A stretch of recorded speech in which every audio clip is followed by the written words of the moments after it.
Son las 7:30 de la tarde, una hora menos en las Islas Canarias. Sean todos bienvenidos a la redacción abierta aquí en El Toro Televisión, donde estamos listos para narrarles, explicarles, opinarles lo importante del día, las noticias que hay que conocer de aquí o de fuera de aquí, da igual.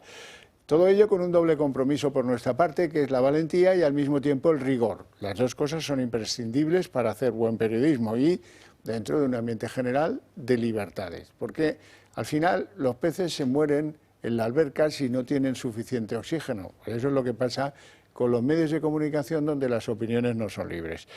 Bueno, hoy empezamos hablando de salud, que lo hacemos muy a menudo, con don Adolfo Albistur, que ya me acompaña aquí. Muy buenas tardes, gracias por venir. Javier. Pues nada, muchas gracias. Y que nos va a comentar cómo la tecnología ha superado un problema, lo ha pasado por encima. El problema era que la gente que tenía problemas con el azúcar en sangre tenía que pincharse en la yema de los dedos, el dedo daba igual, creo. Sí, da lo mismo. Pero era engorroso porque duele, porque había que sacar una gota de sangre, porque manchabas, porque luego había que, en fin, trasladarlo a un porta, una especie de porta, que era el que leía. Y ahora la tecnología lo barre ese sistema, porque sin dolor, sin ningún dolor, el glucómetro hace el mismo trabajo. Efectivamente, además es que, tú fíjate que en el tema de la diabetes, en estos últimos 35 o 40 años ha avanzado muchísimo. Hace 40 años una persona que se diagnosticaba diabética, que normalmente eran los diabéticos tipo 1, ya que los otros, mira, tenían, realmente se controlaban con una analítica, cuando el médico le decía hacerse la analítica. Si ya daba alto, le hacían lo que se llamaba una curva hipoglucémica, es decir, que le daban azúcar cada hora, más o menos, y le metían otra vez la sangre, ¿no? Y luego ya hasta que hubiera otra analítica. No existía ni el glucómetro para medirse nada, o sea, esto era de cada 2, 3 o 4 meses medirse el azúcar. Con lo cual, esos 3 o 4 meses, claro, estabas un poco de la mano de Dios, ¿no? O sea, no sabías ni lo que ocurría. Luego, efectivamente, aparecieron estos glucómetros con pinchando, que bueno, que daba esa solución a aquellas personas que diariamente tenían que mirarse el azúcar, ¿no? ¿Qué ha ocurrido? Bueno, pues que estos glucómetros, la gente que sí que es diabética, sí que lo hace, porque no le queda otra, digamos, no lo hace tanto como debería, pero sí lo hace, pero otras personas que son prediabéticas o diabéticos tipo 2 no lo hacían, ¿no? Ahora ya con esta solución, que tú has hablado de la tecnología, que evidentemente es importantísimo, ir incluyendo la tecnología en lo que son nuestros, yo diría casi que nuestros quehaceres diarios, ¿no? Porque medirte la tensión, medirte el oxígeno en sangre, ahora medirte la glucosa, si ya la tienes alta, pues debe ser un quehacer diario para que realmente estemos controlados. Es así de sencillo. Tú lo has dicho, es colocar como si fuera un oxímetro, esto que mide el oxígeno, le das a un botón, un pedal un poco más grande. Un poquito más grande, le das a un botón, tú tienes tu teléfono móvil al lado, en ese momento traspasa la información y tú en una aplicación que es súper sencilla vas a ver la glucosa que tienes en cada momento. 3 segundos tarda en decirte la glucosa que tienes, con lo cual lo puedes medir en muchas ocasiones, como bien has dicho, estás en ciertos sitios, pues bueno, sé, vas a empezar a comer y necesitas saber tu glucosa para ver cómo vas a enfrentar esa comida y claro, si tienes que sacarte ahí la lanceta, pincharte y tal, es un engorro, ¿no? Ahora lo podemos hacer sencillamente. Su glucómetro parte de la comprobación real por parte de especialistas en diferentes hospitales y de un grupo humano de unas 6.000 personas con las que se ha podido ir probando pues hasta qué punto es fiable el aparato, y lo es. Claro, al final todo esto tiene que ir con mucha ciencia, mucha tecnología, mucho estudio y también evidentemente que se calibre bien, para que se diga esto está comprobado, que en un 90 y pico % de los casos te va a dar una medición correcta. ¿De acuerdo? Así que podemos tener esa garantía, esa tranquilidad. Está hecho aquí en España, en Sevilla, Hospital Virgen de Rocío de Sevilla, la Universidad de Sevilla, el doctor Antonio Pipo, un internista muy prestigioso, que han hecho que esto sea posible. Así que yo os invito realmente a que lo tengamos en nuestro hogar. Tenéis ahí un número de teléfono, llamad ahora. Ahora no estamos, pero bueno, podéis llamar y dejar la llamada registrada, ese es 900-730-101. Además, os vamos a dar el libro Historia de nuestros médicos, que estamos encantados de estos programas que estamos haciendo aquí en televisión, y luego también el servicio de telemedicina, que tú a través de una llamada telefónica puedes hablar, incluso por videollamada, con un doctor y preguntarle lo que necesites. Así que vamos a decir adiós. Lo que necesites, no necesariamente relacionado con la Claro, diabetes. no, cualquier... a veces hay dudas que dices, oye, ¿me puedo tomar un ibuprofeno si tengo la tensión alta? Bueno, pues pregúntalo y el doctor te atenderá perfectamente. Mucho mejor que Wikipedia. Hombre, no, ahí no nos fiemos, por si acaso. Don Adolfo Albistur, pues encantado de que haya venido usted a contarnos lo que la tecnología nos cambia la vida. El placer es mío, pero Xavier. poquito a poquito, ¿eh? Ya lo sabes, el placer es mío. Gracias, de verdad. Vamos con nuestro repaso de la actualidad. Algunas cosas que deben conocer por divertidas. También encaja eso dentro de un programa informativo. Ojalá pudiéramos reírnos más. Eso sería mi deseo.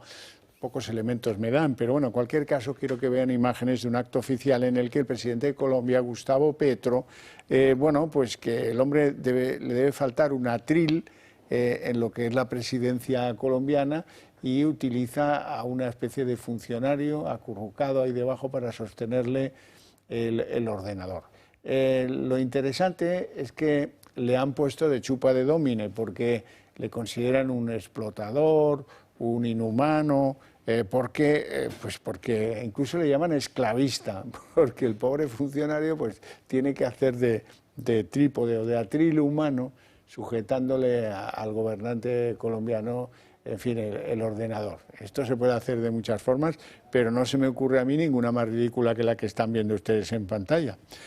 Bueno, y de Colombia nos vamos a España, y a España que vive pues ciertamente un problema de acogimiento de algunos que mejor se hubieran quedado en sus países de origen en Iberoamérica. Son las bandas, las maras. Una de ellas es la banda la mara de los trinitarios. Bueno, pues hoy la policía ha detenido en Leganés a un trinitario buscado por las autoridades en Inglaterra porque, machete en mano y no sé cuántas más armas, pues mató a una persona en Londres. Desde entonces la policía británica le buscaba internacionalmente, tenían la sospecha de que se había refugiado en España. Habría que preguntarse por qué tenían esa sospecha, a lo mejor es por algo más científico que lo que yo me voy a permitir comentar, y es que este es un país muy fácil, en el que también es fácil esconderse y en el que se vive bien. Por lo tanto, esa es la circunstancia que seguramente, quizás acompañada de otras más importantes, no digo que no, llevó al asesino de un hombre en Londres a venirse a Leganés. Hoy ha sido detenido en un centro comercial en esta ciudad del sur de Madrid. Bien, y dicho esto, pues tienen ustedes que saber pues que hay una desproporción entre la delincuencia, el origen de los delincuentes. Si comparamos proporcionalmente el origen de la delincuencia de personas que son en España extranjeros con el porcentaje de personas que son nacionales, y sacamos una media que se pueda comparar honestamente, resulta que delinquen más los extranjeros que los españoles. Disturbios en Torre Pacheco. Cuidado. Un inmigrante con orden de expulsión que ha quemado viva a su pareja de 17 años. Y múltiples peleas callejeras. España se ha convertido en un polvorín. Ante los recientes acontecimientos surge una gran pregunta. ¿Quiénes delinquen más en España? ¿Los extranjeros o los propios españoles? Pilar Alegría, ministra de Educación y portavoz del Gobierno, parece que tiene la respuesta a esta pregunta. El 73% del conjunto de los delitos cometidos en nuestro país fueron cometidos por personas con nacionalidad española. Según explicó la ministra, el 73% de los delitos lo cometen los españoles. Por lo tanto, el 27% restante corresponde a los extranjeros. En términos absolutos, es cierto que los españoles son los que más delinquen. Pero la ministra se olvidó de hablar en términos proporcionales. En España, la población extranjera representa el 13% y la española el 87%. ¿Esto qué demuestra? Que mientras los españoles cometen 83,9 delitos por cada 100 habitantes, los extranjeros cometen 207,7 por cada 100 personas, es decir, 2,48 delitos más que los españoles. Una parte especialmente sensible de esta estadística está relacionada con la violencia sexual y los asesinatos a mujeres. En 2025 ya han muerto 18 a manos de hombres. Según datos del Ministerio de Igualdad, en lo que va de año, más de la mitad de los asesinatos de mujeres han sido cometidos por extranjeros, un 53% para ser exactos. Y si hay una comunidad española donde se han disparado los delitos a manos de extranjeros, es Cataluña. En solo 6 meses se han arrestado a 23 islamistas, lo que confirma que Cataluña es el nido del yihadismo en España. Unos datos que podrían convertir al 2025 en el año de mayores detenciones por yihadismo en nuestro país desde que hay registros.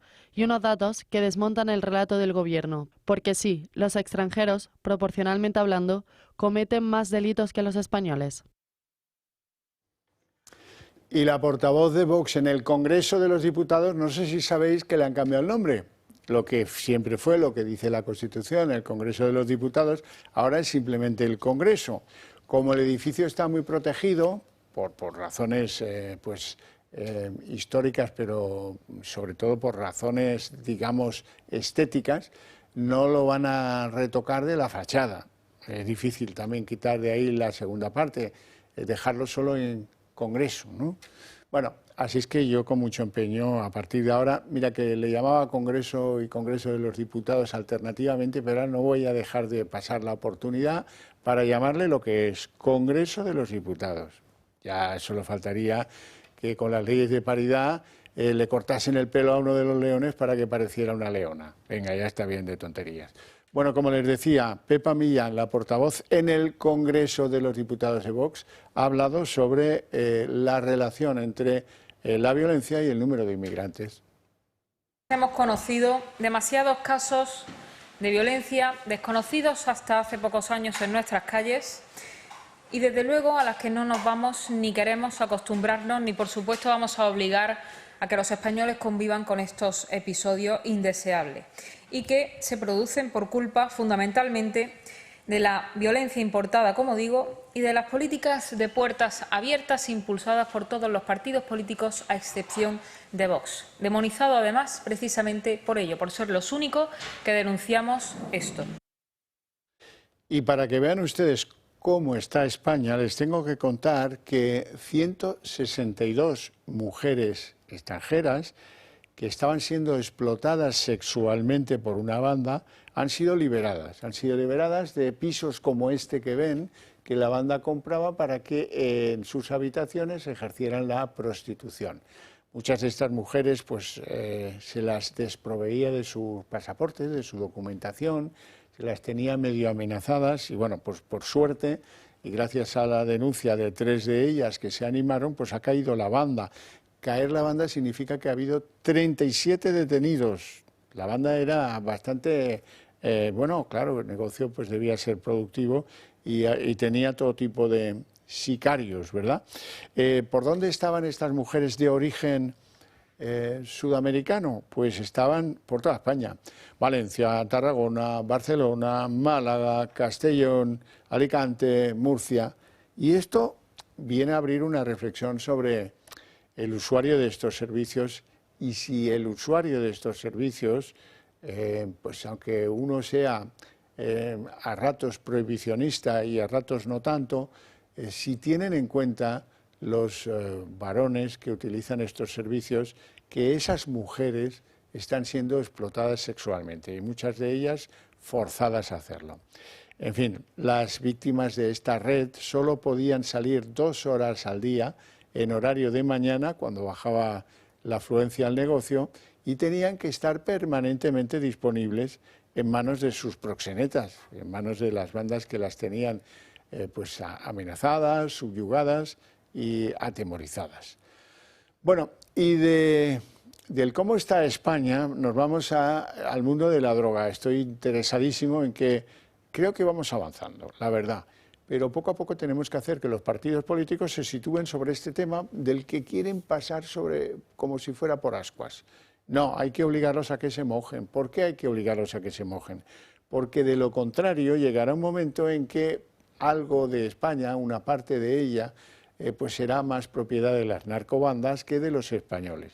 Y habrán suplantado a la policía, a la Guardia Civil, mandarán en los juzgados e impondrán su ley.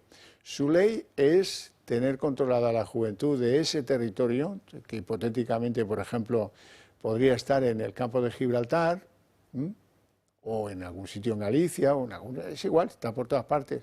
¿Qué quieren hacer con la juventud? Pues convencerlos de que se gana más dinero, y esto es así, es una obviedad, bajando fardos de una narcolancha, fardos de droga, o llevándolos en camiones de un sitio para otro, que trabajando legalmente. Y como pues tenemos una juventud que es bastante reacia, sí, que lo quiere todo enseguida, y bastante reacia al esfuerzo y al mérito, pues tienen bastante éxito. Por lo tanto, es muy importante, pero que muy importante, que cambie este país respecto a la percepción que tenemos todos de los delitos que tienen que ver con la droga. Más penas, más medios a la policía, a la seguridad, a la Guardia Civil, juzgados especiales me parecen clave, y desde luego penas. Penas que no sea un cachondeo. Ahora es un cachondeo. Los detienen, entran, salen del juzgado, vuelven a delinquir y tal y cual. Y no hay pueblo en España en el que no haya un plantadero, por llamarle de algún modo, una plantación, debería haber dicho mejor. Pero seguro que con el nivel que tienen algunos de los que están involucrados en este negocio entenderán mejor lo del plantadero. Hoy os traigo una singularidad distinta. Resulta que han levantado una narcogasolinera flotante. El objetivo de esta narcogasolinera flotante que ha levantado la Guardia Civil es que las narcolanchas puedan repostar. Viaje largo, bien, vale, pues no te preocupes, que tenemos una embarcación que va a llevar la gasolina necesaria para que las narcolanchas puedan repostar y puedan llegar a sus lugares debidamente elegidos para pues que el tráfico de la droga de Marruecos a España o de donde sea, sea más eficaz y más difícil de contener por parte de Policía y Guardia Civil. La Guardia Civil precisamente es la que nos va a explicar cómo ha sido esta operación de desmantelar una narcogasolinera flotante. Que la verdad es un tanto novedosa, por lo menos en la zona de Andalucía, porque hemos explotado una operación dedicada a la logística completa del narcotráfico, pues con narcogasolineras flotantes, que se dedicaban a repostar gasolina, a suministrar gasolina a embarcaciones dedicadas al narcotráfico en alta mar. Entre otras muchas cosas, aparte de suministrar la gasolina, se dedicaban a hacer reparaciones in situ en alta mar, a reponer, ya sean motores. 400 litros que soporta esta embarcación, pues continuaban llenando hasta 2.200 litros de una sola vez. De hecho, estas embarcaciones no suelen llevar ese tipo de motores tan potentes, entonces fue una de las cosas que llamó la atención a los investigadores. Bueno, y ahora, a partir de una explicación que tuvimos ayer aquí en la mesa de análisis político, en la que yo comentaba cómo es posible que en un país serio, en un país que presume de moderno, se estén dando contratos públicos a dedo. A dedo quiere decir sin competencia, sin análisis de los presupuestos de cada uno, sin publicidad, a dedo, siendo dinero público. Ahora que está todo mega controlado, que en fin, Hacienda, ¿cómo controla? Sí, bueno, a la Administración la controla poco. Ayer decíamos que en un año la Administración Pública ha entregado 15.800 millones de euros en contrataciones hechas a dedo. Lo que diga el dedo es lo que se hace. Bueno, pues uno de los motivos de que estas cosas se hagan a dedo obliga a que en algunos casos se tenga que reducir el importe del contrato. ¿Para qué? A lo mejor se hacen en lugar de un contrato, se hacen dos y asunto acabado. Pero digamos que esto se explica con un ejemplo. Moncloa quiere perfeccionar la piscina que usa Sánchez en La Mareta. La Mareta ya saben que es uno de los lugares de veraneo de Sánchez. No sé si este año irá, porque no les ha dado tiempo a la reforma de la piscina que quería el puto amo, como le llaman en el PSOE. Bueno, tenían un problema a Sánchez o a Begoña o a las niñas, no sé. No les gustaba la piscina de La Mareta y vamos a reformarla. Debe ser un piscinón, porque la reforma de la piscina, no hacerla nueva, no. la reforma de la piscina, costaba pues 15.000 euros. Ese es el presupuesto que trabaja con él pues el departamento que se encarga de estas movidas.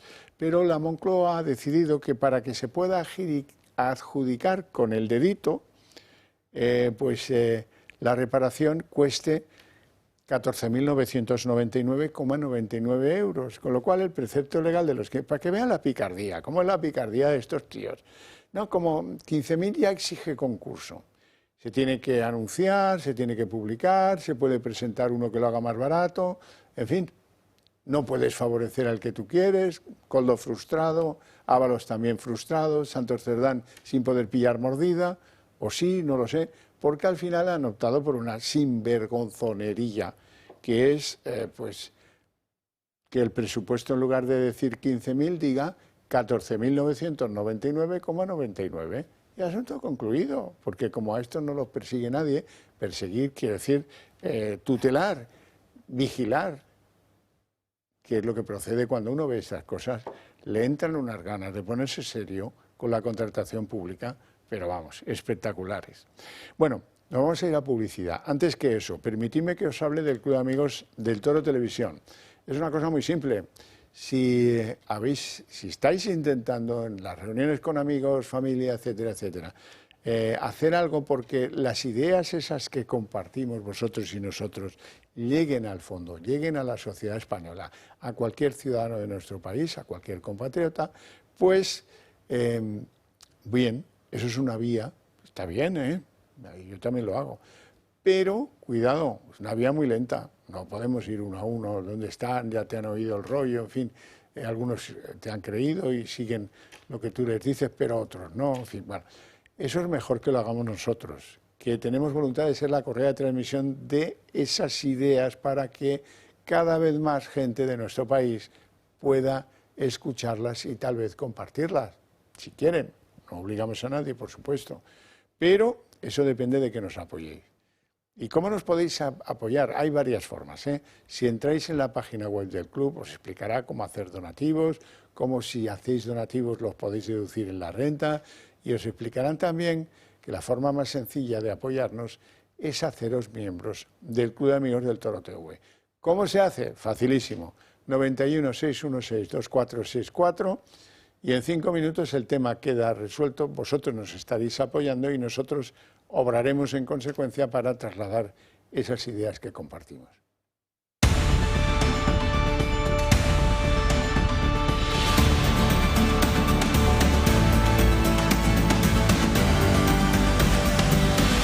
Pues 5 minutos faltan para las 8, pero hoy tenemos una prisa especial, así es que vamos a abrir nuestra mesa de análisis político. Les presento a nuestros invitados hoy.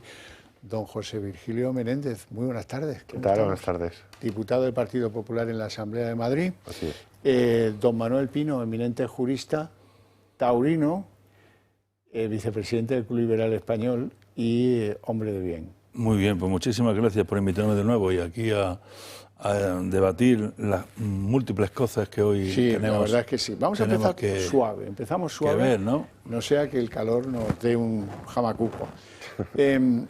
¿Saben ustedes que ya, antes se lo comentaba yo, claro, ¿cómo no lo van a saber? Si, que ya no se llama Congreso de los Diputados, que ahora se llama solo Congreso, porque, hombre, esto de los diputados, estudiaron alternativas, poner diputados / diputadas, pero no les cabía en el frontispicio. Borrarlo de los diputados era un lío, porque es un edificio histórico, protegido, un bien de interés cultural y artístico, por lo tanto, entonces, ¿qué? Se ha borrado, digamos que desde el punto de vista administrativo y técnico, será el Congreso. Y ya no será más el Congreso de los Diputados. Hagan como yo, que le pienso llamar el Congreso de los Diputados en todas las oportunidades que pueda. Como a los leones les llamaré leones, aunque les corten el pelo a uno para que la ley de paridad prospere y haya un león y una leona. Bueno, en fin, ¿en qué tonterías perdemos el tiempo? La verdad.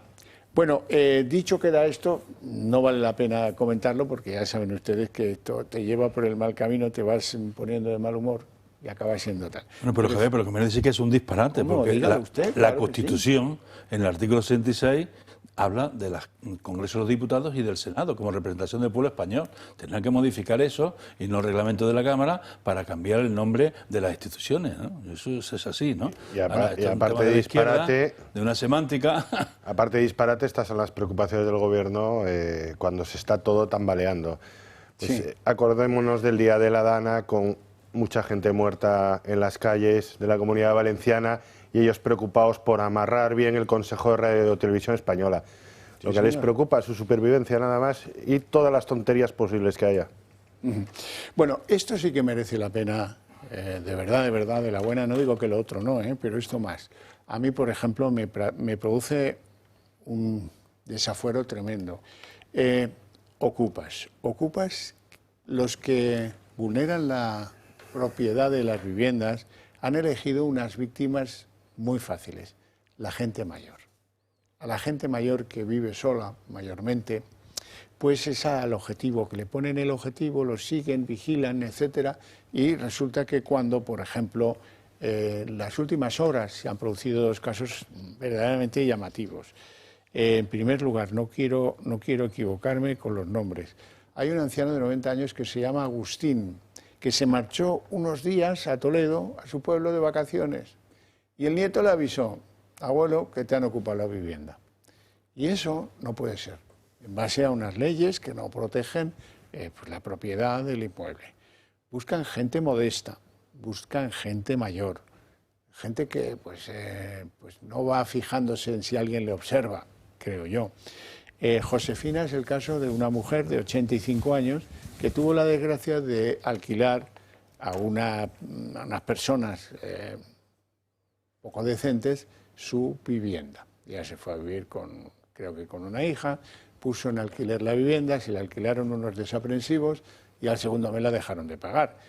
Ese es el verdadero drama, y de verdad que si no conseguimos que la gente...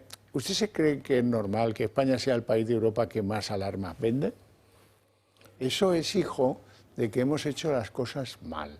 Como van a ver en el siguiente vídeo, hemos hecho las cosas mal y hay gente desprotegida ante lo que podríamos llamar un verdadero abuso, un abuso que juega con algo sagrado, la vivienda, que tanto esfuerzo les debió costar conseguir.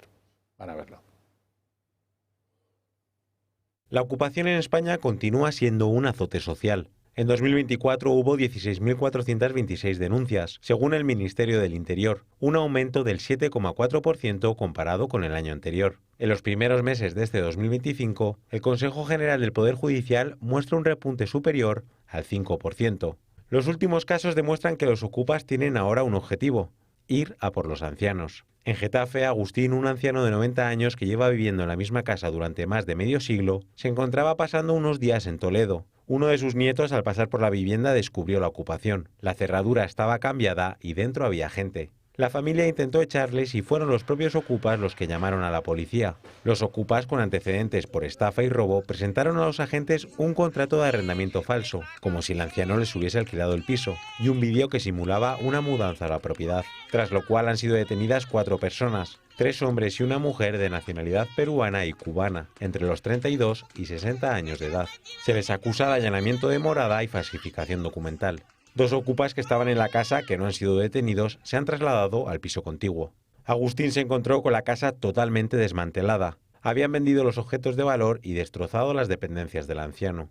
Otro caso: Josefina, de 86 años y residente de Madrid, puso en alquiler su piso y recibió de una futura inquilina una nómina de 4.000 euros en forma de garantía para demostrar que era solvente. El contrato empezó en 2021. Pero la anciana cuenta a Telemadrid cómo la inquilina lleva 2 años sin pagar. Josefina tiene una pensión de 800 euros y tiene que afrontar todos los gastos de la casa. Afirma que le deben 30.000 euros. Los inquiocupas han declarado personas vulnerables, pero tienen otra vivienda en Segovia, afirma Josefina, que espera a que se celebre un nuevo juicio. Esta es la situación actual de la ocupación en España. Los más vulnerables son el objetivo. Y hay una ley recién aprobada que dice que en 15 días tienen que irse fuera, que no funciona esa ley, y que la ley esa que se hizo no tenía previsto lo de los inquiocupas, los que sí van, firman, pero luego no pagan. Bueno, la figura de los inquiocupas es una figura sobre la que estamos alertando en la Asamblea de Madrid y el Gobierno de Madrid desde hace ya varios años. Cuando nosotros lo denunciamos, la izquierda se ríe, porque dices, son X casos, son muy pocos, es un tanto por ciento muy menor. Pero nosotros lo que decimos es que un solo caso de una vulneración de un derecho constitucional, como es el derecho a la propiedad, es gravísimo. Nosotros en la comunidad fuimos pioneros en poner el teléfono de atención antiocupa, el 112, y ese teléfono solo desde el año julio de 22 que lo pusimos ya ha tenido más de 4.000 y pico llamadas. Es decir, hay un problema, hay una desprotección, la legislación estatal ha estado protegiendo a los inquiocupas y a los ocupas, y es de una vez por todas hay que cambiar la legislación estatal y de verdad los casos que sucedan en Madrid que sepan que con la Comunidad de Madrid pueden contar. Bueno, esto es producto de unas leyes permisivas a la ocupación, que es del momento político que estamos viviendo con el gobierno de Sánchez y esta izquierda que ha ocupado todo esto, donde desde Podemos viene defendiendo al que ocupa una vivienda sin respeto a la propiedad privada, que tiene que ser sagrada. Entonces, no se ha protegido al que tiene una vivienda con sus ahorros y que tiene un complemento de su pensión, se ha protegido al que ocupa la vivienda. Y si no tiene solución habitacional, pues había unos problemas tremendos para el desalojo. Trasladaban el problema al ayuntamiento, a las comunidades autónomas, porque tienen que buscar una solución, o si no, el propietario se queda con la vivienda ocupada si no había soluciones habitacionales para los ocupantes. Pero es que ahora ya se ha convertido en un arma a uso. Se cuelan gente y bandas organizadas para trapichear con las viviendas, hacen contratos de alquiler falsos y se perpetúan en las viviendas el tiempo que quiere, y esto pues está muy mal. Aquí tiene que haber una ley que en las 48 horas que lo cite el juez, y si no acreditan el título porque están dentro, tienen que salir automáticamente. Y además, si me permitís, esto no afecta a los grandes tenedores de viviendas. Sí, Esto afecta a las personas que después de toda una vida han ahorrado y han invertido en una segunda vivienda para dejársela a sus hijos o a sus nietos. Esto afecta a la clase media y a la clase trabajadora. Sí. Y si el gobierno no quiere tomar parte, se convierte en cómplice de ello, porque es lo que tú dices, la legislación que hay ahora mismo favorece la inquiocupación. Y nos decían esas personas que han visto antes, esos casos que les hemos traído hoy a colación, que lo que peor llevan es que han desaparecido cosas de sus casas, cosas queridas, recuerdos, fotografías, sobre todo fotografías. La vida de esas personas estaba en sus casas y estos las han quemado, las han tirado, las han vendido, lo que les haya parecido, con absoluto descaro. Y sabiendo, porque estas redes, sobre todo las redes, lo saben perfectamente, cómo hay que eludir todo esto, hay que cambiar la cerradura. Recuerdo un caso de alguien que evitó ser desalojado de una vivienda presentando un ticket de un reparto de pizzas. Ah, es que yo vivo aquí, mire, ve, aquí lo acredita. Y el juzgado tal. El chalaneo con los niños pequeños, que alguien ocupa una vivienda y se hace con... cuando viene la policía y tal, procura tener algunos niños allí, aunque no sean suyos, para, con el pretexto de que somos vulnerables, pues quedarse allí más tiempo del tal. También hay ayuntamientos, en Madrid hay uno muy señalado, que ayudan a esas gentes a empadronarse donde no pueden empadronarse. Esto es muy sencillo, el empadronamiento tiene unas normas. ¿Te autoriza el propietario a empadronarte ahí? Sí o no. Ese derecho se puede revocar. Bien, pero hay algunos ayuntamientos donde les dicen, bueno, por quitárselos de encima o porque coleguean políticamente con ellos, si me traes un recibo, aunque sea del móvil, haz que te llegue el recibo a esa dirección, y entonces con ese recibo yo ya te empadrono. Y truquitos que tienen y que hacen que este problema, en lugar de ir a menos, pues estemos estancados. En toda Europa hay legislación que proteja a los propietarios. En Francia, en Inglaterra, en Italia, claro. en Alemania no digamos, donde los lanzamientos, hay países donde ya no necesitan ni de autorización judicial, los hace la policía directamente. Oye, denuncia al propietario, la policía va y fuera. Y además el Código Penal reforzando el allanamiento a la propiedad privada. Las multas y las penas de cárcel que existen en esos países. El allanamiento de morada tiene que estar en el Código Penal para que sea disuasivo, para que la gente no llegue a tu vivienda y te rompa la puerta. ¿Qué ha pasado en los países donde tienen estas normas de esa manera que os cuento? Pues que no tienen ocupación, o muy poca, ¿verdad? Bueno, típico. Bueno, vamos a subir al calvario de la corrupción, cuando menos. Francina Armengol, la señora que es dueña del Congreso de los Diputados. Digo que es dueña porque hace lo que le da la gana. Hay pocos casos de presidentes del Congreso de los Diputados que sean tan arbitrarios como Francina Armengol. ahora reconoce que cumplió las órdenes de Koldo y que recibió a Víctor de Aldama con honores, con honores. Oye, a este me lo tienes que recibir con honores. Esta decía que no le conocía.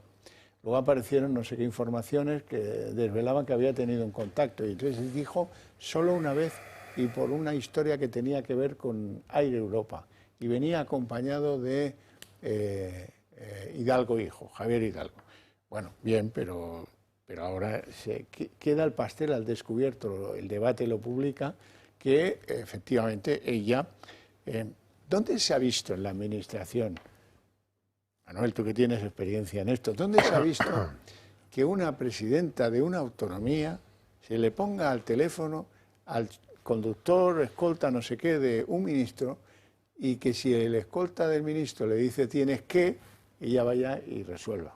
¿no? Y acepte lo de honores, pero bueno, también en la compra de las mascarillas tenía unas conversaciones muy amigables con ella, le llamaba cariño, le llamaba no sé cuánto y tal, y ahí compraron un montón también de mascarillas, donde ella ahora quiere distanciarse, donde además estaban en mal estado y pagaron, y hasta los 3 años no hizo una denuncia del mal estado de la mercancía de las mascarillas porque había convocatoria electoral.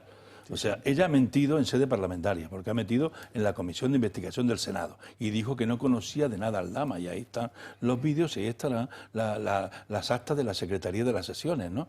Claro, es que no se puede mentir en sede parlamentaria, y ahora dice que sí, cuando se ve en la evidencia de que las pruebas están acreditando que sí lo conocía Aldama, porque ha habido WhatsApp y cosas que acreditan las conversaciones que tenía con él. Yo ahí te corrijo una cosa, Xavier, si me permites. No? No le llamaba escolta, le llamaba a uno de los que iba en el Peugeot con el presidente del gobierno. Eso también es verdad. O sea, la mayor cercanía posible al presidente del gobierno. Le han cogido todos el teléfono a este señor Koldo. En cualquier caso, Armengol ya la precede sus hechos heroicos. Acordémonos que salía de juerga cuando todo el país está confinado. Acordémonos, como acabas de decir, su gestión con las mascarillas. Y acordémonos cómo están sufriendo todos los diputados de la oposición, cómo es de sectaria en el ejercicio de sus funciones, cómo tiene bloqueadas las iniciativas que vienen del Senado y cómo hace lo que le da la gana. Y una empresa de las que parece que tenían favores con la trama, le hizo una residencia y ni la acabó, desapareció, la dejó a medias, empantanada. Levantina, con 9 millones, le dio una adjudicación de una residencia que ha tenido que resolver el contrato la actual presidenta de Baleares. Pero la compra de mascarillas tan cuantiosa, que era de los que salían, que había comprado, era a la empresa de Aldama, no olvidemos, era la empresa de Aldama. Soluciones, exactamente. Que luego están en un sótano de las dependencias del gobierno balear, porque aquello no servía ni para nada. Bueno, permítanme que le dé la bienvenida a don José María Figaredo, que es secretario general del Grupo Parlamentario de Vox en el Congreso de los Diputados. Yo seguiré diciendo siempre lo del Congreso de los Diputados. Muy buenas tardes y gracias por atendernos, José María. Como corresponde, Orcajo, yo lo voy a seguir diciendo también. A los leones serán los leones, aunque les corten el pelo para que sean león y leona. José María, bueno, vamos a ver. Yo por ahora no me voy a cortar el pelo, ¿eh? Bien, bien. Vamos a ver una cosa. ¿Cómo ha ido esto de la votación de lo único interesante en el Pleno Escoba, que era el decreto antiapagones? Bueno, el Real Decreto ha salido rechazado. No se ha convalidado el Real Decreto. Y lo cierto es que, bueno, y ahora lo tienen que retirar. Un chasco tremendo. Sí. Han votado en contra Vox, Junts, Podemos y sobre todo el Partido Popular, que era el que no se sabía o no querían decir hasta última hora qué es lo que iban a hacer en esta votación. Con lo cual se evidencia la soledad de Sánchez. Yo creo que pocas veces ha ido de vacaciones, no sé si a la Mareta, pero tan solo como esta vez. Bueno, desde luego está muy solo y ni sus socios la apoyan, si no es a cambio de algún tipo de pago directo. Lo cierto es que en este Real Decreto había medidas que eran claramente perjudiciales para los españoles y no había ninguna de las medidas que eran realmente las esenciales para solucionar el problema. Pensemos en inversión en redes. Las redes eléctricas en España están deterioradas, las redes de alta tensión y de transporte. Eso era esencial. Que se habilite el uso, en términos de igualdad, de todas las energías disponibles en España, incluida la nuclear, también las renovables, pero sin primar a estas por encima del resto, incluida la nuclear, claramente era esencial incluir la renovación del periodo de uso de las nucleares, cosa que no estaba incluida. De hecho, se supone que Esquerra está negociándolo por detrás con el gobierno. En fin, la no estaba en una de nuclear. las cuestiones esenciales y, por lo tanto, en esencia, este Real Decreto no era bueno para los españoles. Los separatistas probablemente consideraron que el gobierno no había pasado por caja antes de pretender aprobar un decreto en una dirección u otra sin contar con su apoyo. En el debate ha habido un claro reproche al gobierno por no contarnos qué pasó con el apagón, que todavía nos deben una explicación que podamos entender. Bueno, el gobierno no ha contado lo que sucedió durante el apagón y en parte este Real Decreto lo que pretende es dejar zanjada la cuestión. Sí. Con este Real Decreto lo que van a hacer es dar una medio satisfacción a gran parte de las eléctricas con la idea de que el asunto se quede aquí.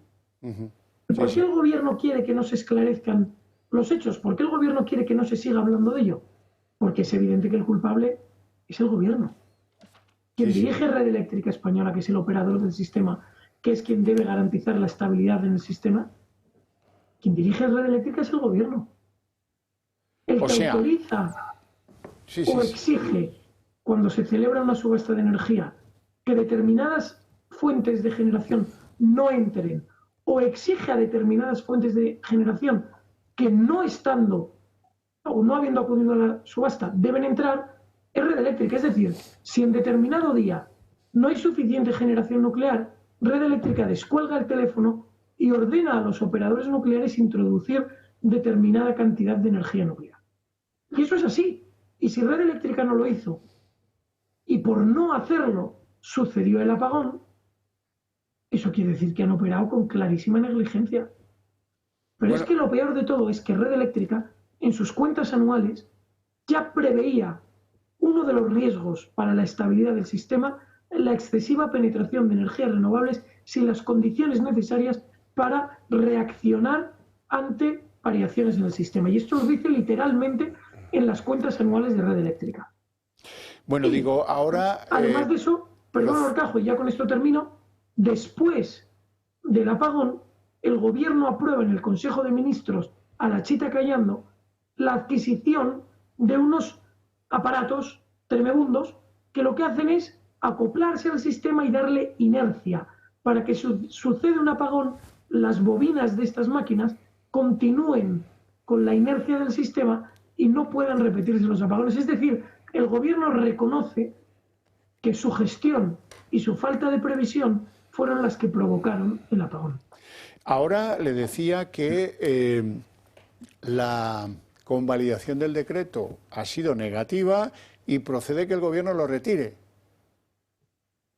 Bueno, el decreto desde hoy deja de tener vigencia de forma automática.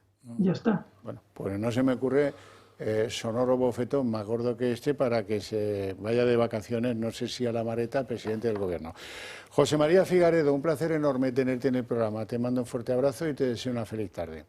Muchísimas gracias a todos vosotros y por la invitación. Un placer y siempre dispuesto.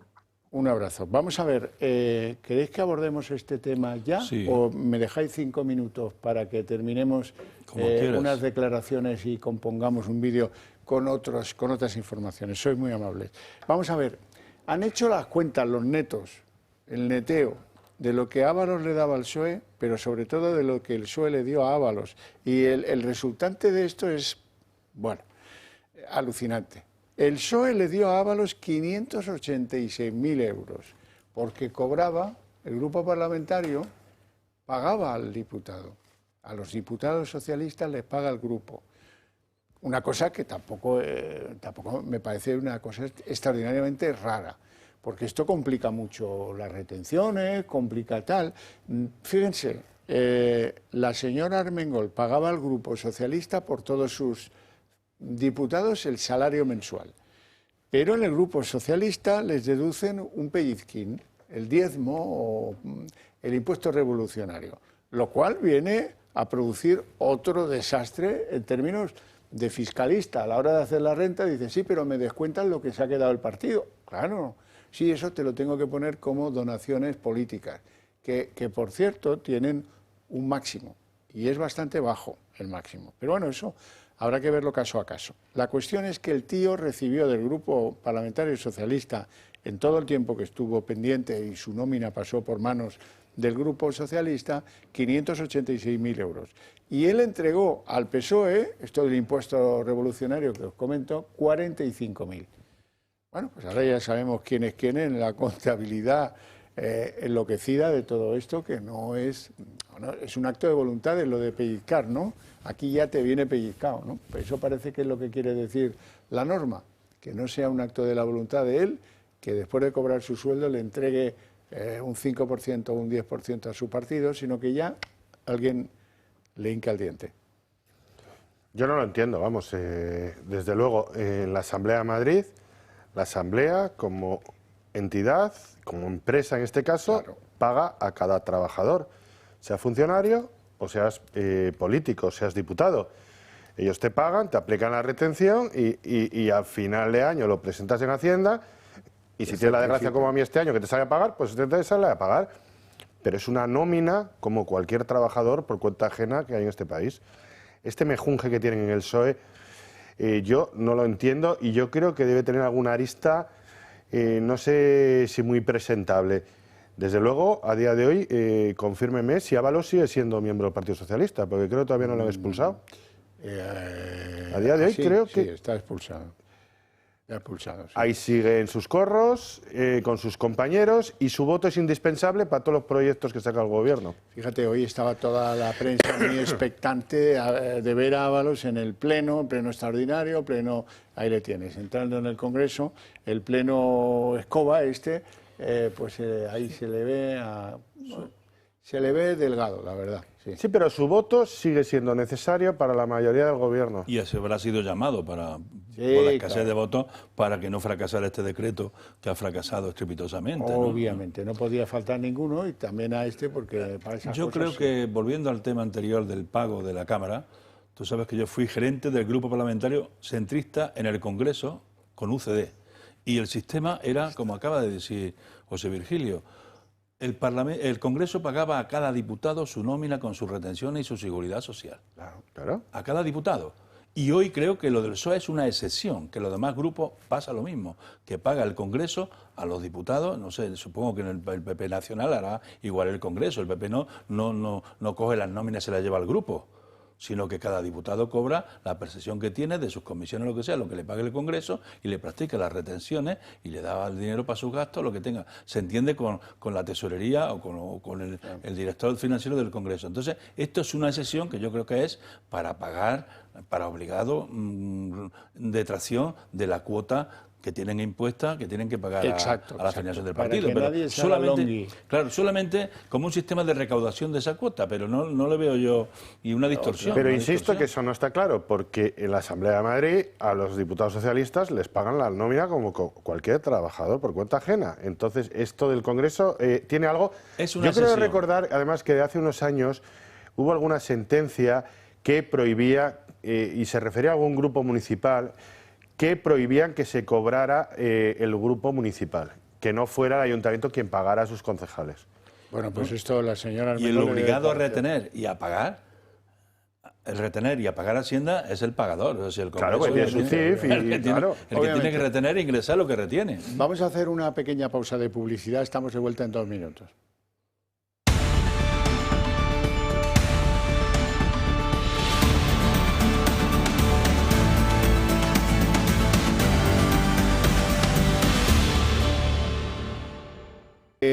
Cada vez vemos menos carteros por la calle, cada vez vemos más repartidores de empresas particulares que triunfan, que tienen éxito, que hacen bien las cosas. Correos no supo entender que el futuro era repartir paquetes, compras. Algo les podía haber ido de maravilla, pero no, ellos estaban a por otras cosas. Ahí estaba en Correos el jefe de gabinete del presidente Sánchez, Serrano.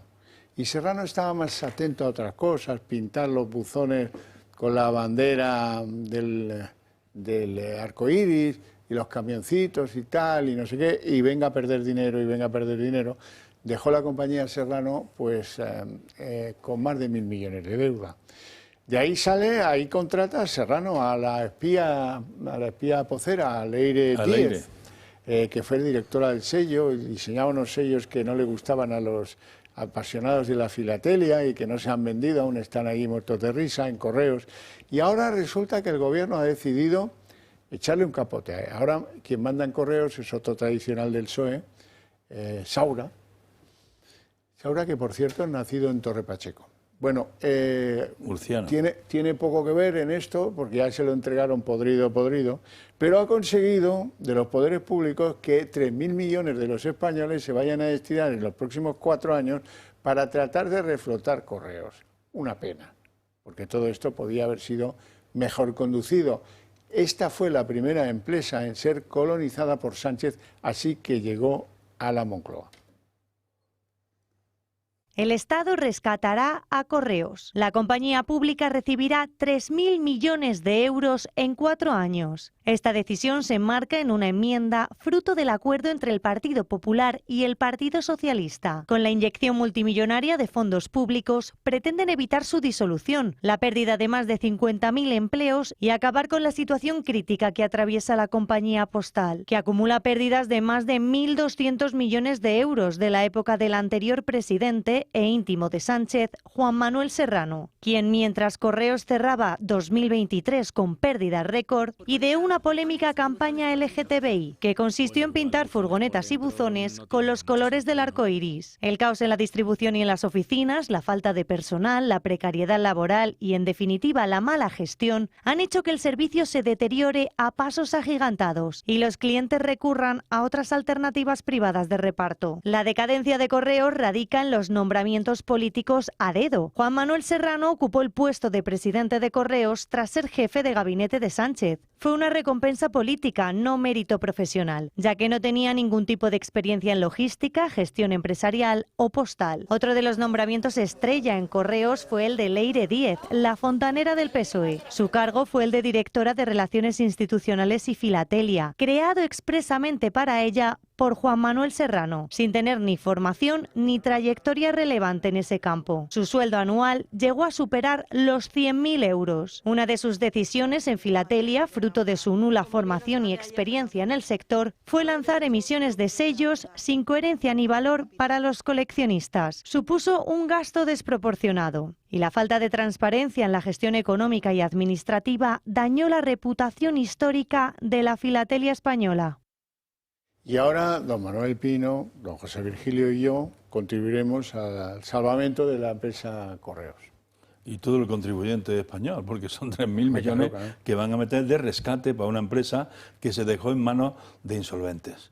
Porque están por ahí las empresas de logística funcionando maravillosamente, ¿no? Vamos. Entonces Correos tiene problemas hoy muy serios, pero claro, poner ahí a una persona sin currículum, una persona sin experiencia en gestor de empresas, a presidir una empresa con una implantación en todo el territorio nacional y con 47.000 empleados, nada más y nada menos, y con oficinas en todo el territorio, es muy complicado que eso salga bien, sin ninguna pericia y sin ningún currículum que la acreditara, nada más que el favor político de haber estado en el gabinete con Sánchez o ser amigo personal de Sánchez. Pues claro, así están las cosas. ¿Esto qué va a abocar? Pues va a abocar ahora a reducción de plantilla, a prejubilaciones, a expedientes de regulación de empleo, a bajas incentivadas, a gastar un dineral del contribuyente, a intentar sanear la compañía. Este político, que aunque sabe de economía, también es político, el que hoy está de presidente. Saura, no sé si estaba tanto en Paradores o estaba también en otro sitio, ¿no? Fue secretario de Estado. Bueno, pues hasta por Hacienda, hasta por ahí como un técnico y ha estado en las comisiones de Economía y Presupuesto por el Congreso siempre y tal, ¿no?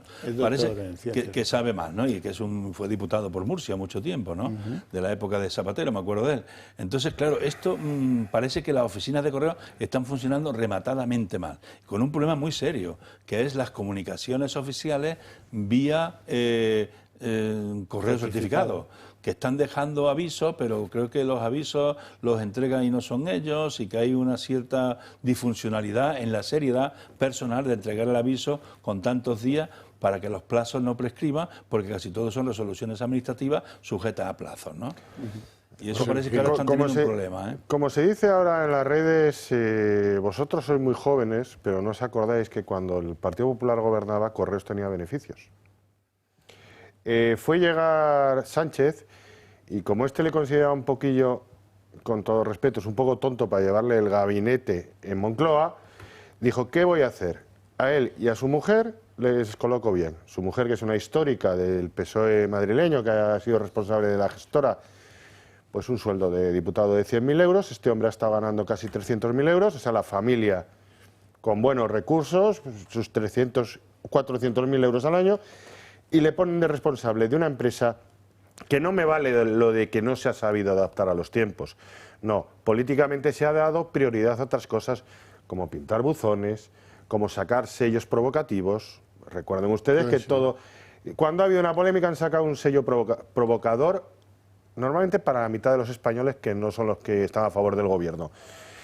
Una empresa con todas las posibilidades del mundo, como está demostrando las empresas privadas como Amazon, otras de logística, está abocada a la ruina. Los 3.000 millones no van a servir para reflotar la empresa, sino para tapar el agujero, porque las políticas van a ser las mismas, que son las que Sánchez ha considerado que Correos es un buen refugio para muchos inútiles que tiene el partido que no sabe dónde colocarles.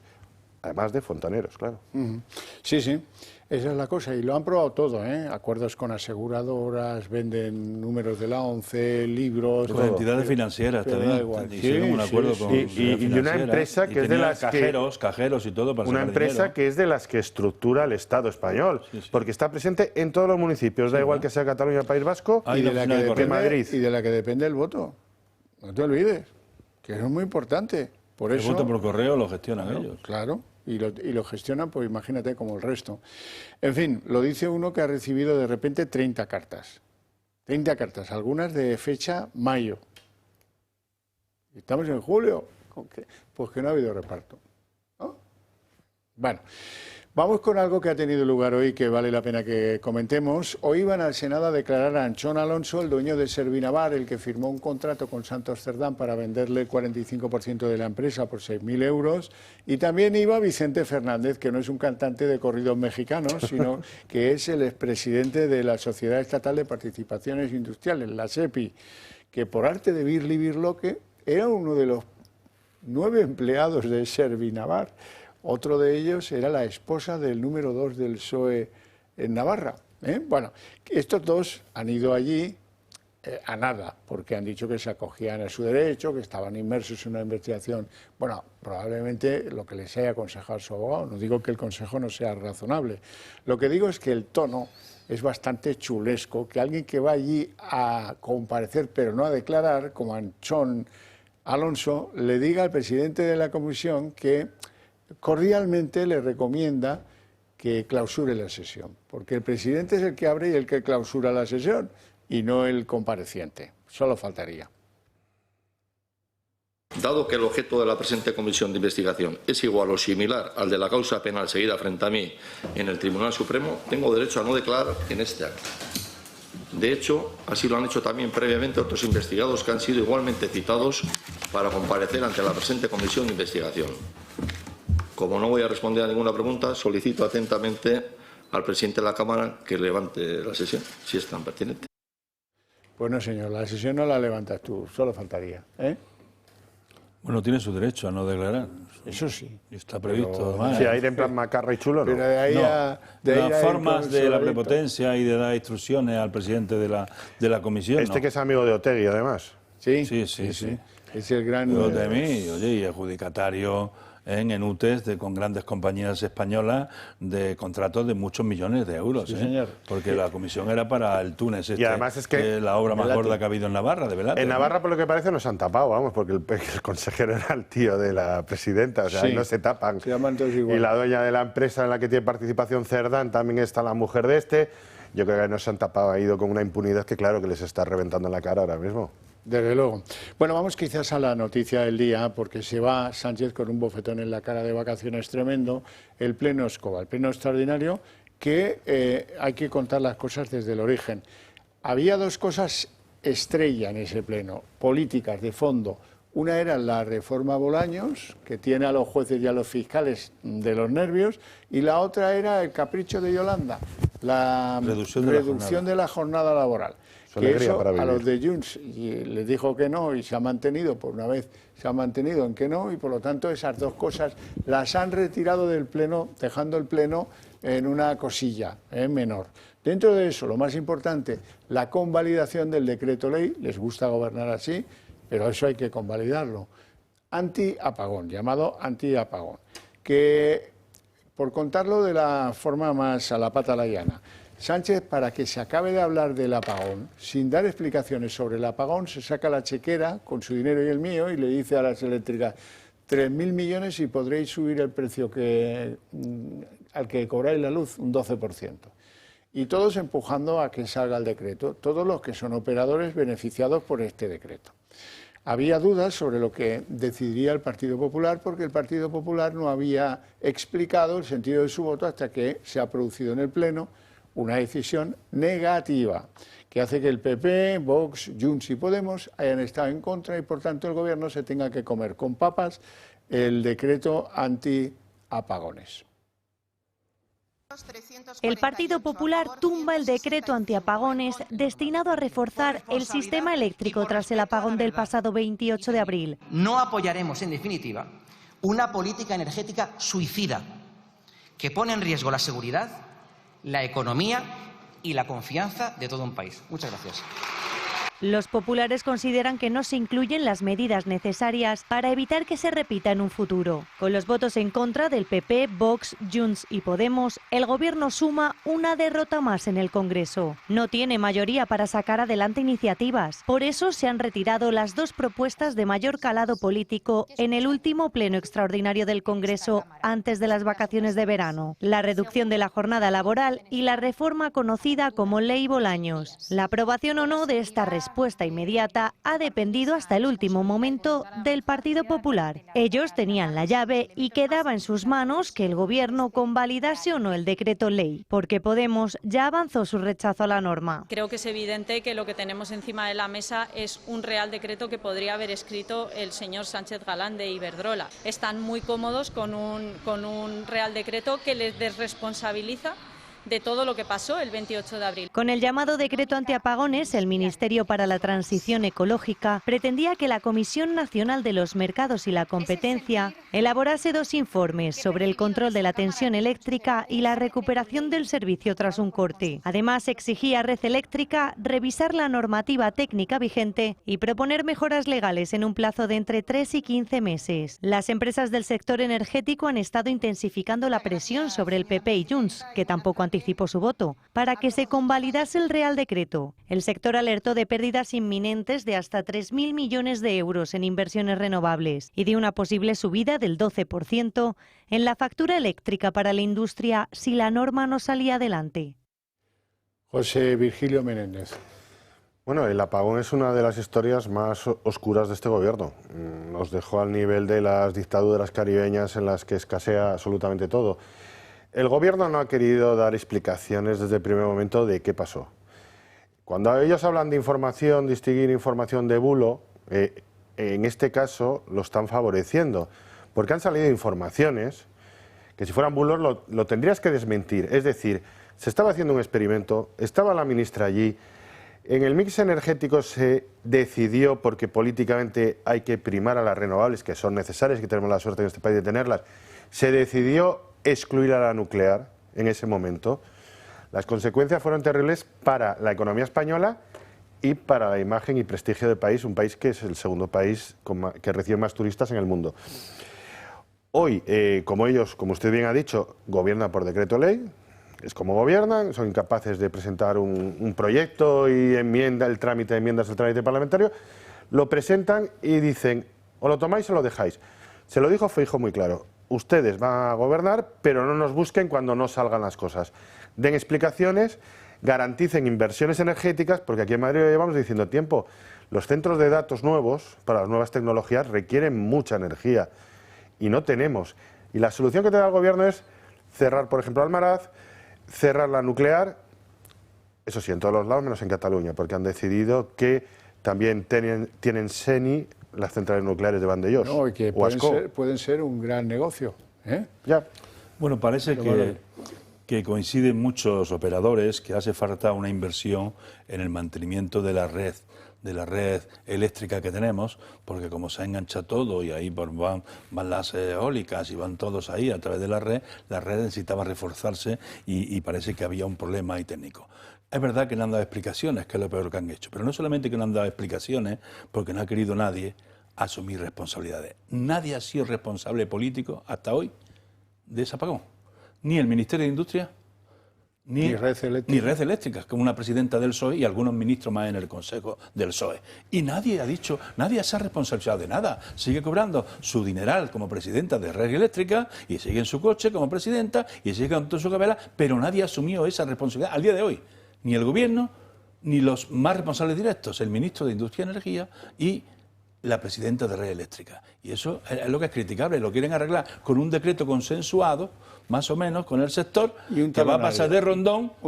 Exactamente. Y que pague el contribuyente y le permite que suba la luz, ¿no? Entonces quieren arreglar este pastel con carácter de urgente necesidad en un Consejo de Ministros sin debate y sin participación política, un decreto que han elaborado, ellos sabrán cómo, y lo presentan hoy.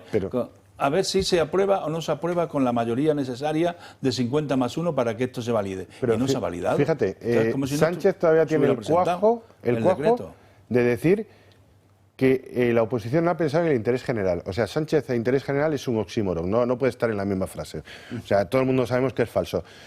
Interés general es lo que va a proponer el Grupo Popular, que va a hablar y va a preparar una proposición de ley con los gobiernos autonómicos que digan las necesidades de inversión que hay, que digan las necesidades energéticas de los próximos años y presentarlo a debatir en el Congreso. Ahí veremos cómo se posicionan. Entre responsabilidades, cero.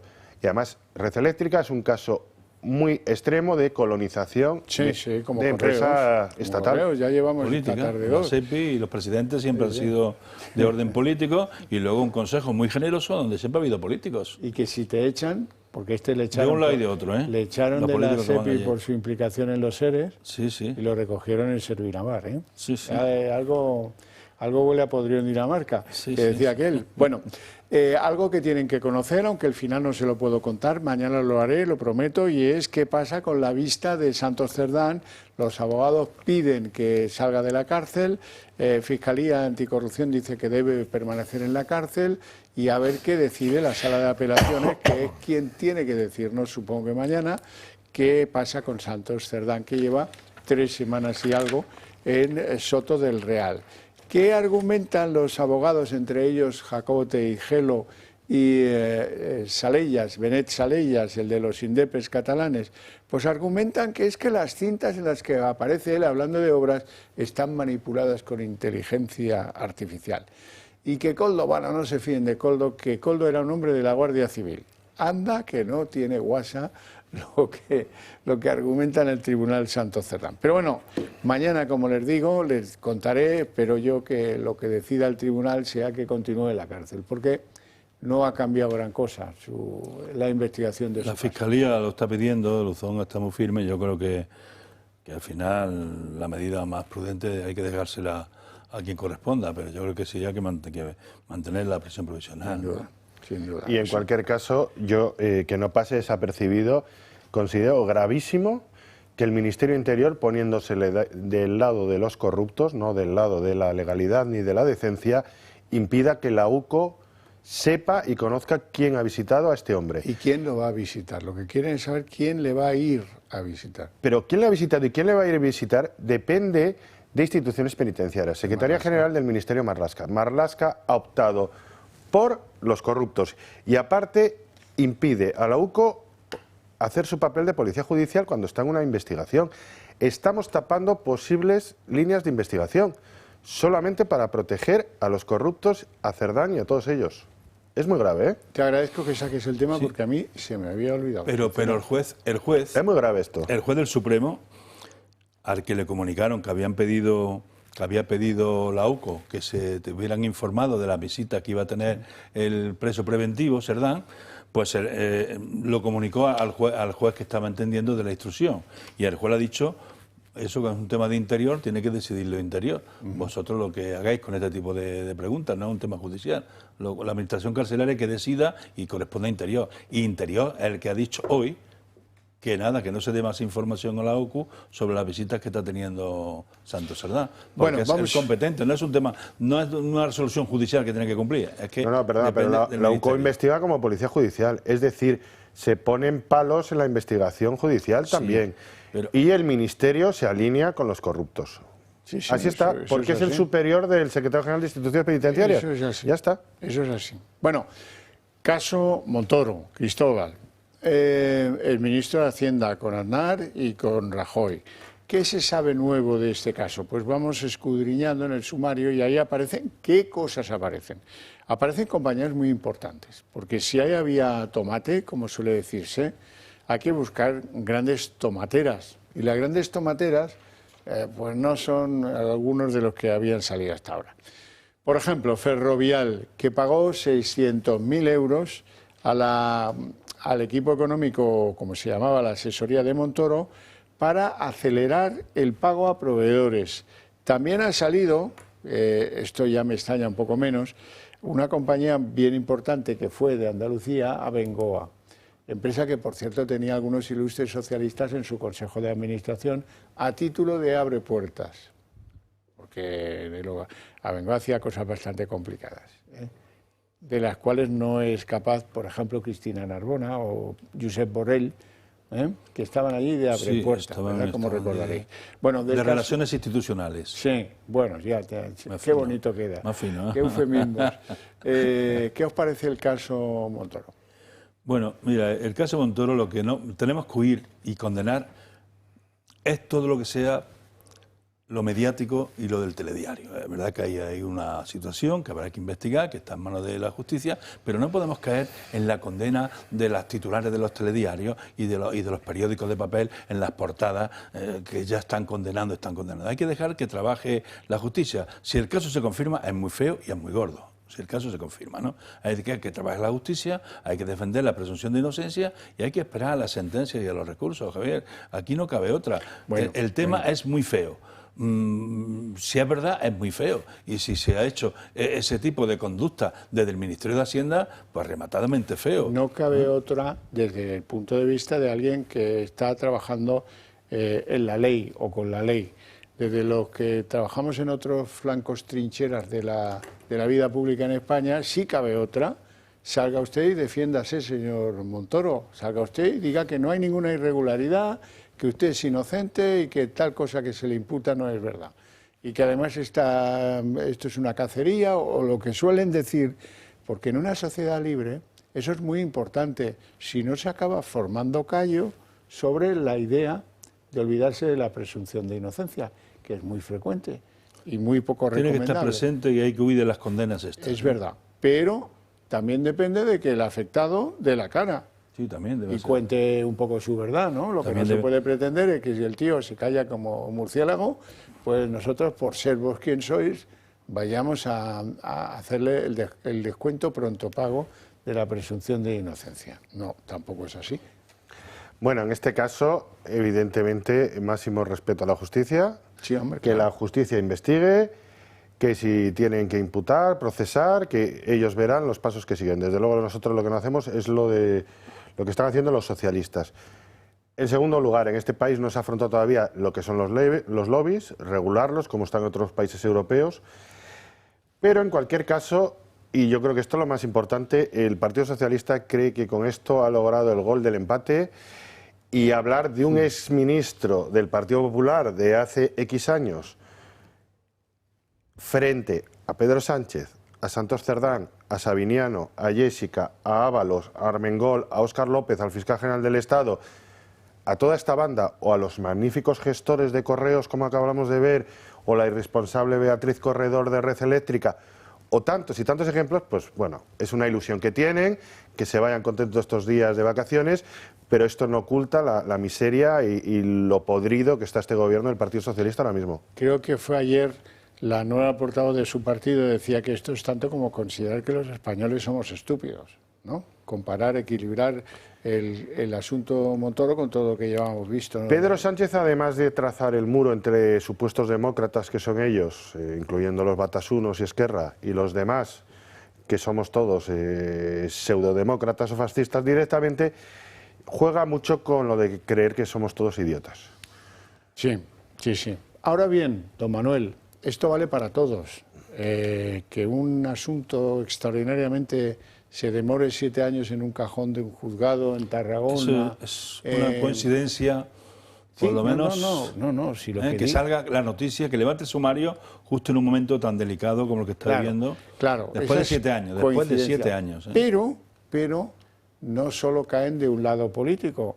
Este asunto, yo me acuerdo que debía ser el hermano pequeño y debía estar en la comunión, y se viene hablando desde entonces. La Fiscalía ha pedido 4 años contra el hermano de Chimo Puig. Esta es una historia del año catapum. Desde que Chimo Puig era alcalde de Morella, en Castellón.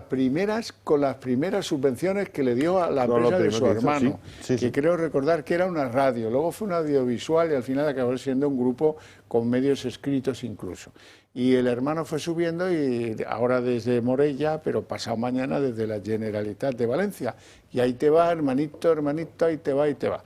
¿Por qué le piden 4 años? Porque falsificó los datos de la empresa y porque obtuvo de forma irregular, que en el fondo pues tanto es el que da como el que toma, ¿no? Pero bueno, en este caso, el que tomó el dinero es el que acabará algún día, espero yo, llamado a juicio y sabremos si es culpable o no de esta circunstancia. Pero mira que llevamos tiempo hablando de esto, ¿eh? Y menos mal que Chimo Puig ya abandonó la política. No, me confundo. Chimo Puig es otro de estos embajadores políticos que ha colocado, en este caso, ante la OCDE, cobrando una fortuna como personal diplomático y tapando que un diplomático de carrera ocupe ese puesto que le correspondería. Con un pisazo. Yo lo vi cuando estaba de ese cargo estaba Bert. Sí. Un pisazo, pues no ha cambiado, que tiene vistas a la Torre Eiffel. Y se daban fiestas allí, o sea que no era como mi casa, que a la que estamos todos los de la familia ya no cabe nadie más. Parece que hay 2 administraciones complicadas, la catalana y la valenciana. Sí, porque a veces estas cosas, mira, que tú, que lo haremos por el catalán. Das por aquí y yo por allí. Por el catalán.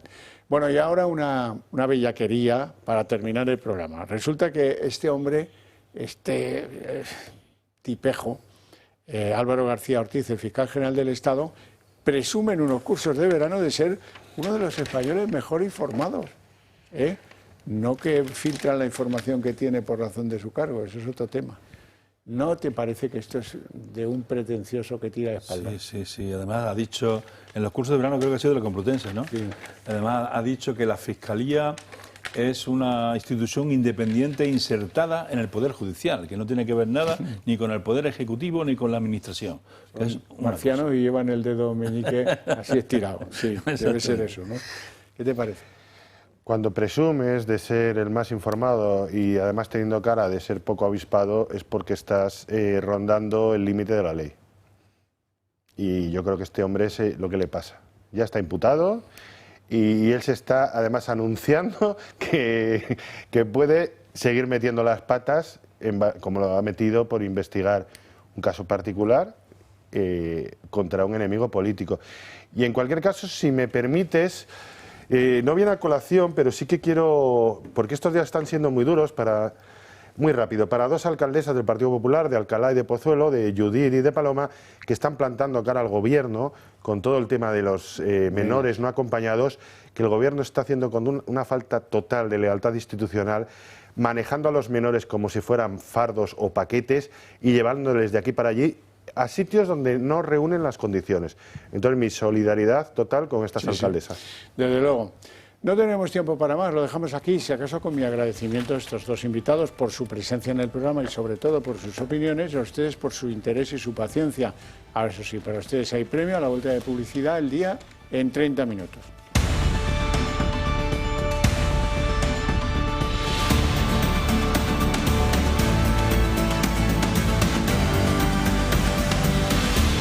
El día en 30 minutos. Hoy se ha producido una noticia bastante negativa para Pedro Sánchez y su gobierno porque el Partido Popular ha votado que no a la convalidación del decreto ley llamado antiapagones.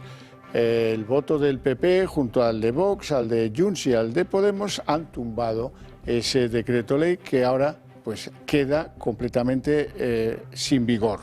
Con ello, Feijóo ha querido dejar patente la debilidad de Sánchez con sus socios que han sido incapaces de impulsar otras fórmulas legales como la de la reforma en la jornada laboral o como la reforma de Bolaños, que se quedaban fuera del pleno de hoy, y el decreto que no prospera, la verdad es que es un pinchazo descomunal de Pedro Sánchez en el último pleno especial, pleno extraordinario llamado Escoba, de la temporada hasta después de vacaciones. Así que la decisión de los del PP ha cambiado la estrategia y queda claro que ahora a Sánchez no le dan ni agua. Por cierto, hay que hablar de que el apagón no ha sido aclarado convenientemente y que los españoles sabemos que la culpa fue de todos, nos lo cuenta el Gobierno, menos del Gobierno y de su empresa colonizada Red Eléctrica. Eso, claro, siguiendo las nada espabiladas explicaciones de la ministra Sara Aigesen. La negativa popular libera al PP de antiguas acusaciones de ser como el lacayo de las eléctricas privadas. Además, la negativa estratégica pues no es para nada definitiva, porque algunas de las cosas que llevaba este decreto se pueden aprobar en el futuro de otra manera. La posición del PP supone una severa derrota del Gobierno antes de vacaciones. El PP consideraba absurdo y ridículo un pleno extraordinario Escoba del que el propio Ejecutivo ha tenido que dejar fuera por falta de apoyos las dos iniciativas más políticas, la reducción de la jornada laboral y la ansiada reforma Bolaños, que tiene en pie de guerra jueces y fiscales. Tumbar la convalidación del decreto antiapagones, que está en vigor, es doblemente bochornosa, ya que a pesar de haberse empleado a fondo, demuestra la debilidad del Gobierno. El Partido Popular tumba el decreto antiapagones destinado a reforzar el sistema eléctrico tras el apagón del pasado 28 de abril. No apoyaremos, en definitiva, una política energética suicida que pone en riesgo la seguridad, la economía y la confianza de todo un país. Muchas gracias.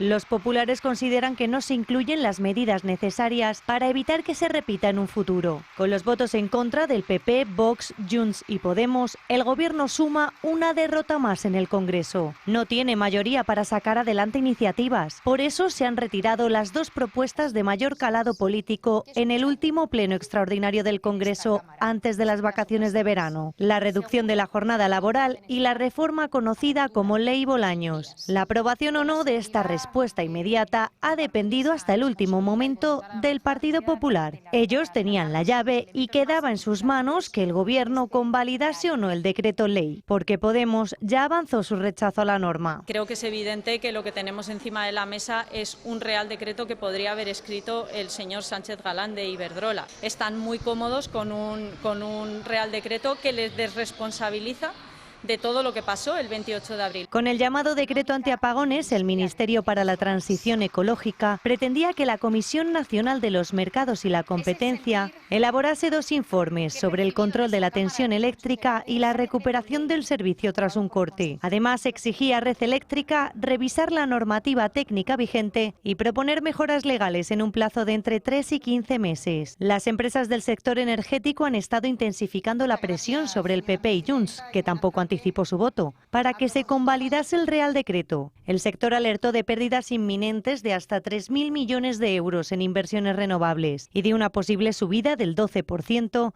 en la factura eléctrica para la industria si la norma no salía adelante. Pedro Sánchez, desde Uruguay, no ha tardado en reaccionar a esta nueva derrota de su Ejecutivo, que se ha saldado con el no de PP, Vox, Podemos, BNG y Junts. Quedamos encargados, como segundo paso, en elaborar un informe técnico para saber exactamente cuáles son las causas, y en una semana después de haber presentado ese informe, aprobamos un Real Decreto Ley en coordinación y con acuerdo con las asociaciones ecologistas, con la industria en nuestro país, con las grandes eléctricas y con el tejido eléctrico de nuestro país. En consenso con todos ellos, vamos al Congreso de los Diputados, y aquellos que nos criticaban por oscurantismo y por no poner encima de la mesa soluciones que protejan al usuario, al consumidor y en definitiva a nuestro país, son los que tumban con su voto en contra este Real Decreto Ley. Anchón Alonso es el gran amigo de Santos Cerdán, el dueño de la constructora Servinavar 2000. Bueno, el que firmó un contrato en el que le vendía el 45% de esa constructora por 6.000 euros a Santos Cerdán, el que le entregaba billetes de 500 euros a Santos Cerdán, el que le presentó a Otegi para que fraguaran ese gobierno Frankenstein que apoyó a Sánchez, a Santos Cerdán. Todos siempre aparecen el uno junto al otro en cualquier situación y momento. También las obras que Santos Cerdán favorecía a su amigo Anchón Alonso a partir de ciertas artes todavía no esclarecidas para trucar ciertos concursos, como los que recibió en Navarra, como los que supuestamente también pudo recibir en el País Vasco. Hoy este señor comparecía ante la Comisión de Investigación del Senado, como lo hacía Vicente Fernández, que resulta que era expresidente de la SEPI, pero que se convirtió, cuando le echaron de la SEPI, en empleado de Anchón Alonso. Y eso que Servinavar solo tenía 9 empleados. Pero mira, este era uno de ellos, de expresidente de la SEPI a empleado de Anchón Alonso en Servinavar. Tremendo. Bueno, los dos han coincidido en la comisión en acogerse a su derecho a no declarar, porque están inmersos en una causa penal por cosas muy parecidas a las que se les iba a preguntar. Alonso, eso sí, en un tono bastante chulesco, se ha permitido el lujo de sugerir cordialmente al presidente de la comisión, cordialmente lo ha dicho él, al presidente de la comisión, que suspendiera la sesión porque él no iba a declarar. Dado que el objeto de la presente comisión de investigación es igual o similar al de la causa penal seguida frente a mí en el Tribunal Supremo, tengo derecho a no declarar en este acto. De hecho, así lo han hecho también previamente otros investigados que han sido igualmente citados para comparecer ante la presente comisión de investigación. Como no voy a responder a ninguna pregunta, solicito atentamente al presidente de la Cámara que levante la sesión, si es tan pertinente. Y una conversación telefónica habría revelado que Francina Armengol se comprometió a recibir con honores al empresario Víctor de Aldama. Una presunta conversación que se remontaría a su etapa al frente del gobierno balear. En la llamada, supuestamente, Koldo García pidió expresamente a Armengol que Aldama fuera recibido con honores en una reunión clave con José Hidalgo, el propietario de Iruropa. Lo llamativo de esta presunta conversación es que Armengol, la primera vez que compareció ante la Comisión de Investigación en el Senado, aseguró no conocer de nada al empresario. La segunda vez que acudió al Senado sí admitió haber coincidido con Aldama en una reunión.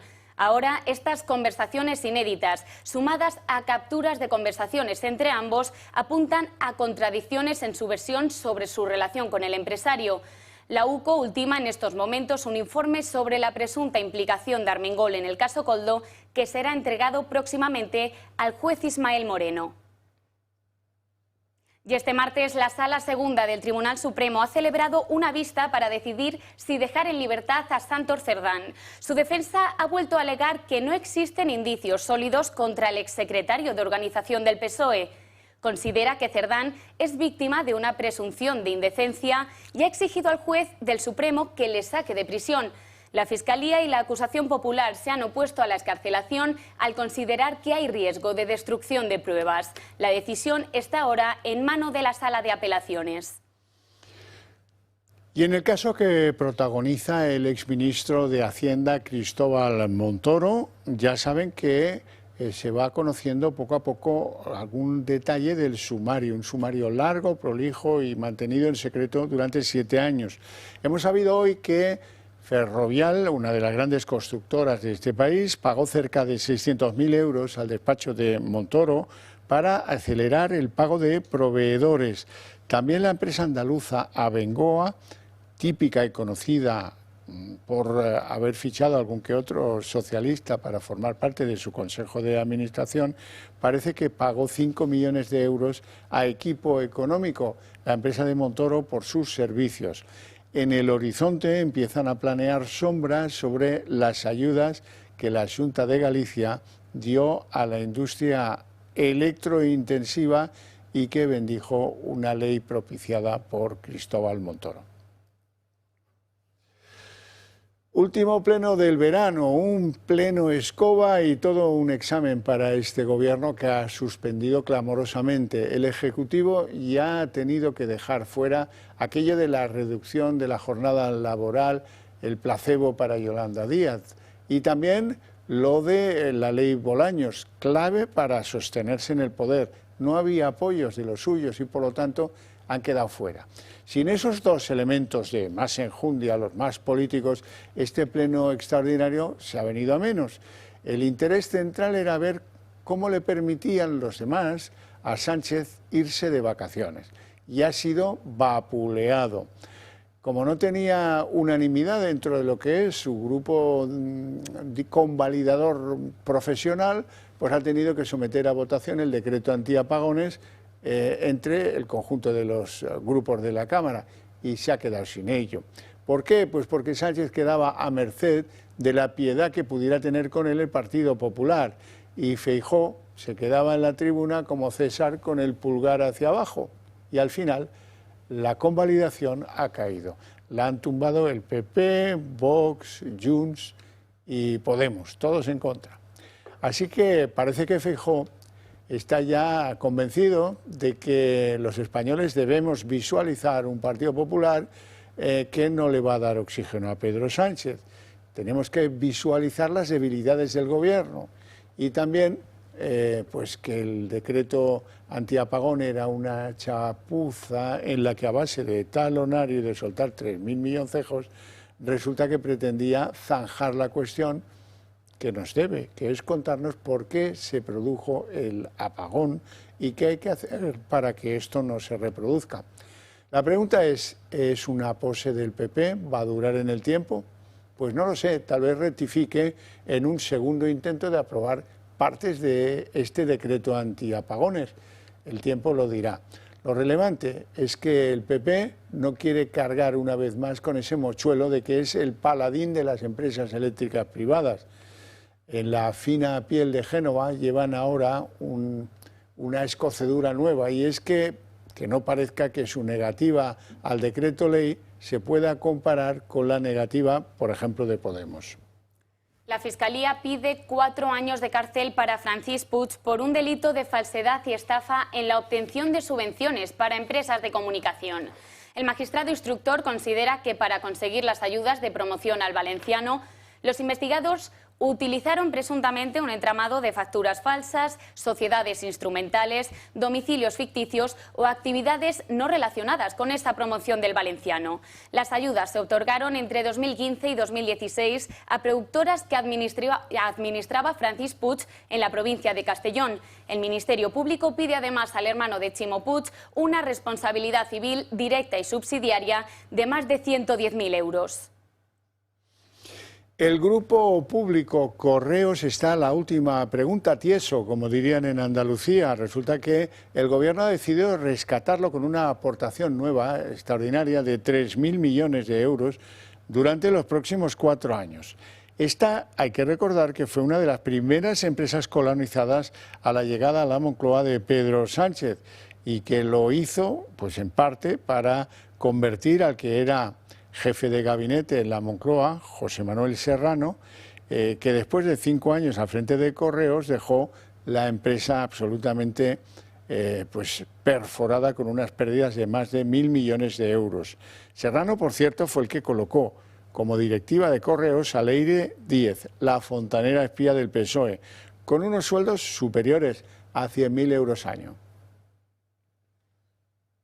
El Estado rescatará a Correos. La compañía pública recibirá 3.000 millones de euros en 4 años. Esta decisión se enmarca en una enmienda fruto del acuerdo entre el Partido Popular y el Partido Socialista. Con la inyección multimillonaria de fondos públicos, pretenden evitar su disolución, la pérdida de más de 50.000 empleos y acabar con la situación crítica que atraviesa la compañía postal, que acumula pérdidas de más de 1.200 millones de euros de la época del anterior presidente e íntimo de Sánchez, Juan Manuel Serrano, quien mientras Correos cerraba 2023 con pérdidas récord y de una polémica campaña LGTBI que consistió en pintar furgonetas y buzones con los colores del arco iris. El caos en la distribución y en las oficinas, la falta de personal, la precariedad laboral y, en definitiva, la mala gestión han hecho que el servicio se deteriore a pasos agigantados y los clientes recurran a otras alternativas privadas de reparto. La decadencia de Correos radica en los nombramientos políticos a dedo. Juan Manuel Serrano ocupó el puesto de presidente de Correos tras ser jefe de gabinete de Sánchez. Fue una recompensa política, no mérito profesional, ya que no tenía ningún tipo de experiencia en logística, gestión empresarial o postal. Otro de los nombramientos estrella en Correos fue el de Leire Díez, la fontanera del PSOE. Su cargo fue el de directora de Relaciones Institucionales y Filatelia, creado expresamente para ella por Juan Manuel Serrano, sin tener ni formación ni trayectoria relevante en ese campo. Su sueldo anual llegó a superar los 100.000 euros. Una de sus decisiones en Filatelia, fruto de su nula formación y experiencia en el sector, fue lanzar emisiones de sellos sin coherencia ni valor para los coleccionistas. Supuso un gasto desproporcionado. Y la falta de transparencia en la gestión económica y administrativa dañó la reputación histórica de la filatelia española. Según el Gobierno, los españoles cometen más delitos que los extranjeros. Sin embargo, los datos muestran que la realidad no es así. Si nos fijamos en la tasa por cada 1.000 habitantes de 18 años o más, los extranjeros cometen el 14,6% de los delitos, mientras que los españoles cometen un 5,8%. Esto quiere decir que los inmigrantes delinquen 2 veces más que los españoles.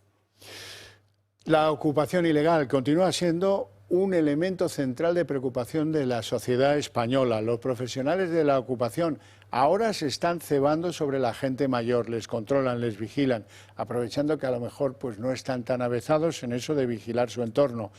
Hoy les traemos 2 ejemplos. Agustín, de 90 años, que se marchó unos días de vacaciones a Toledo y que su nieto le advirtió: te han entrado abuelo en casa y tu casa ha sido ocupada.